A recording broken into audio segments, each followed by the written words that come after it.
ایک عام آدمی بھی جانتا ہے کہ ملک میں رائج معاشی عدم استحکام کی وجہ سے ریاست اندرونی اور بیرونی مسائل کا شکار ہے۔ ایک طرف ہوشربا مہنگائی، لاتعداد ٹیکسز، غربت اور بے روزگاری سے عاجز شہری نوحہ کناں ہیں، تو دوسری طرف جمہوری ریاست کے نام نہاد لیڈرز اپنی سیاست چمکانے اور ذاتی آمدن کو جائز و ناجائز طریقوں سے بڑھانے کے لیے سرگرم نظر آتے ہیں۔ اگر غور کریں تو فرسودہ سیاسی نظام کا پروردہ سرمایہ دار حکمران ٹولہ ہی ملک کے دیگر شعبوں کی طرح معیشت کی زبوحالی کا بھی ذمہ دار ہے۔ مسلمانوں کی صدیوں تک دنیا پر حکمرانی کا ایک سبب اگر اسلام کا معاشی اور اقتصادی نظام تھا جسے اپنانے کی وجہ سے انہیں وسائل اور طاقت حاصل ہوئی تھی، تو دوسرا سبب وہ حکمران تھے جنہوں نے تمام حکومتی خزانوں کو اللہ تعالیٰ کی امانت سمجھتے ہوئے ملک و قوم کی ترقی اور خوشحالی کے لیے استعمال کیا۔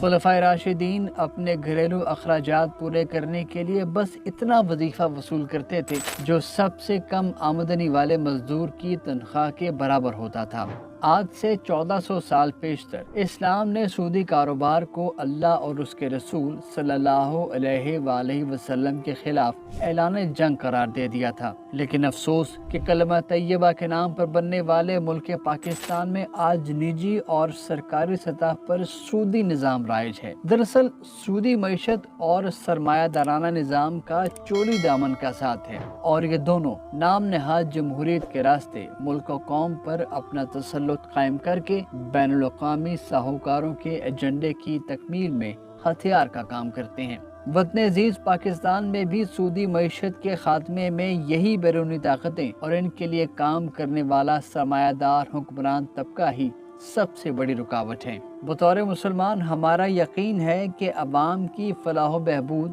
دولت کی منصفانہ تقسیم اور معاشرتی انصاف کی فراہمی اسلامی نظام حکومت کو اپنائے بغیر ممکن نہیں۔ اس لیے ہمیں یہ عہد کرنا ہوگا کہ تکمیل پاکستان موومنٹ یعنی احیاء خلافت کی تحریک میں اپنا بھرپور کردار ادا کر کے نظام کی تبدیلی کے ذریعے ملک پر مسلط حکمران طبقے کو حکومتی ایوانوں سے باہر نکال کر اسلامی احکامات کے مطابق اپنے معاشرتی اور معاشی مسائل کو حل کریں گے، کیونکہ نظام کی تبدیلی کے بغیر سرمایہ دارانہ نظام کی چکی میں پسنے والے عوام کو چھٹکارا نہیں مل سکتا۔